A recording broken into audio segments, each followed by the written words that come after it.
গ্রাম থেকে শুরু করে মাথাভাঙা শহর সর্বত্রই হঠাৎই বেড়ে গিয়েছে চুরি।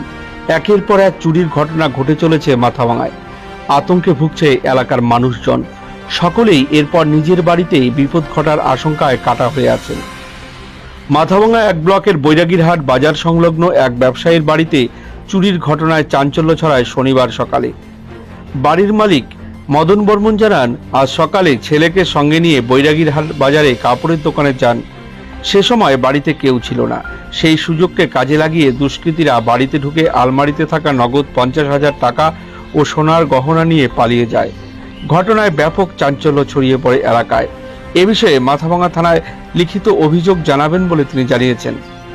আপনার নাম কি? মদন বর্মন। আপনার বাড়ি কিভাবে চুরি হলো একটু বলবেন কিছু? আমি আমার ছেলে শুদ্ধ দোকানে গেছিলাম। দোকান থেকে আমার ছেলে এসে দেখে যে বাড়িতে এইরকম। এটা